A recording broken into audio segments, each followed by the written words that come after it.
भैया मैं ये पूछना चाहता था, कुछ लोग राम जी के प्रोग्राम में जाना ही नहीं चाहते हैं। अयोध्या में? यहाँ अयोध्या में। अच्छा, पार्टियों की बात कर रहे हो? हाँ जी हाँ जी। अब देखो, ऐसा है, सबकी अपनी अपनी सोच अलग है। मोदी साहब बहुत ही अव्वल दर्जे के राजनीतिज्ञ हैं और सुलझे हुए राजनीतिज्ञ हैं, लेकिन अपोजिशन वाले उनको समझ ही नहीं पाते हैं। इस वीडियो को अंत तक देखिएगा, जब तुमने ये बात पूछी तो पूरा जवाब दूंगा इसका मैं। जी।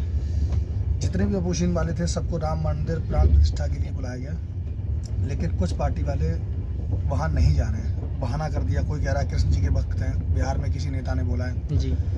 हमारे यूपी में भी बोला है, कांग्रेस ने भी जाने से शायद मना कर दिया है। जी।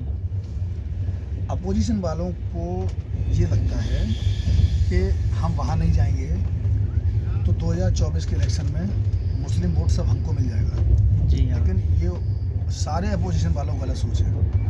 पहले क्या हुआ करता था कि जितना भी वोट बैंक था वो मुस्लिम वोट बैंक था, वो हिंदू वोट बैंक नहीं था। जी। हिंदू वोट बैंक जो था वो बिखराव में था, सारी पार्टियों में बंटता था। लेकिन 2014 में जब से मोदी की सरकार आई है, सारा लगभग बहुत तेज़ी से हिंदू वोट इकट्ठा हो रहा है जी।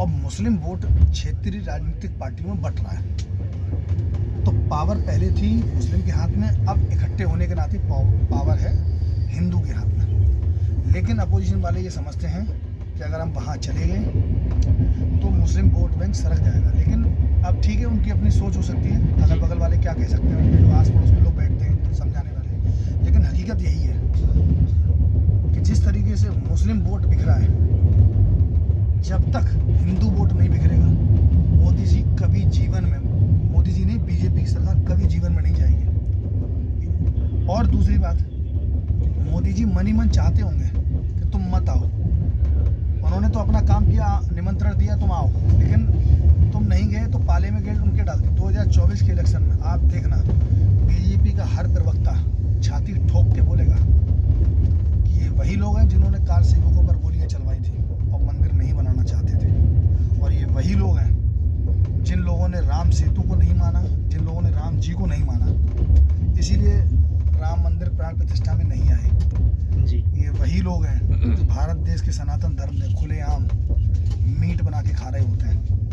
आपने देखा होगा, वीडियो वायरल हुई होंगी। वो देखा सर मैंने। हाँ, सनातन धर्म है। तो इस समय सनातन धर्म की लहर चल रही है और अपोजिशन को तो जोर शोर से इसमें भाग लेना चाहिए था। आपको क्या लगता है, अपोजिशन वालों के, जैसे मान लो कांग्रेस हो गए या मान लें अखिलेश यादव जी की पार्टी हो गई या टीएमसी के कार्यकर्ता हो गए, क्या इन लोगों को या इनके जो समर्थक हैं, नीचे जो समर्थक है काम कर रहे हैं, जो पार्टी कहती है हम वहाँ नहीं जा रहे, तो इनके समर्थकों को भी बुरा लगता है। लेकिन क्या होता है, ये बोल नहीं पाते हैं, कहीं इनको पार्टी से ना निकाल दिया जाए, कहीं कुछ ना कर दिया जाए। इससे धीरे धीरे वोट बैंक जो है ना, वो धीरे धीरे बीजेपी, ये जैसे चाहे कोई भी जो क्षेत्रीय पार्टियाँ हैं, बड़ी पार्टियाँ हैं राज्य लेवल की, उनका भी वोट बैंक धीरे धीरे, अगर यही अपोजिशन वाले करते रहे तो वो धीरे धीरे वोट बैंक सरक जाएगा। जो लोग राम जी को मानते हैं, जो भगवान को मानते हैं, जो सनातन धर्म को मानते हैं, बेशक पार्टी लाइन एक अलग चीज़ है, पार्टी में जुड़े हुए किसी पार्टी से जुड़े हुए, लेकिन जब वो पार्टी हिंदू के खिलाफ चलेगी, सनातन धर्म के खिलाफ चलेगी, तो वो धीरे धीरे करके, खिलाफ तो नहीं बोलेंगे अपनी पार्टी के, लेकिन वो धीरे धीरे करके बीजेपी में आना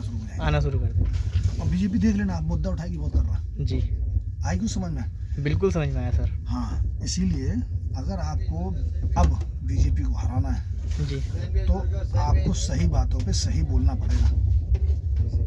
जैसे मैं आपको इसी वीडियो में एक माध्यम बताता हूँ। अभी मालदीव में एक उधम चल रहा है टूरिज्म को लेकर, हमारे प्रधानमंत्री जी के खिलाफ बोला गया। राहुल गांधी अपोजिशन को स्पष्ट तौर पे कहना चाहिए था, जय माता दी साहब, जय माता, साफ तोड़ो पा, साफ बोलना चाहिए था उनको। यदि हमारे प्रधानमंत्री के खिलाफ कुछ भी बोलोगे तो मालदीव की तो ऐसी की तैसी, बिल्कुल हम लक्षद्वीप में जाएंगे जी। और ये बात सारे अपोजिशन वालों को बोलनी चाहिए थी, ठीक है ना। तो इससे क्या होता है कि पब्लिक खुश होती है कि साहब हमारा प्रधानमंत्री के बारे में कोई बोला तो अपोजिशन वाले, हमारे नेता वाले भी जोर शोर से बोला कि हम भारत के खिलाफ कोई बोलेगा तो हम मट्टी खराब कर देंगे सामने वाले देश की। तो पब्लिक इन चीज़ों से खुश होती है, लेकिन अपोजिशन वालों को वो चीज़ बोलनी ही नहीं है जो पब्लिक को पसंद है। बिल्कुल सर। वो ये सोचते हैं जो हम बोल रहे हैं वो सही है, लेकिन जो पब्लिक सुनना चाहती है, जो पब्लिक देखना चाहती है, वो अपोजिशन वाले उन चीज़ों को देखना ही नहीं चाहते, वो समझ ही नहीं पा रहे हैं। समझ रहे हो ना बात? जी।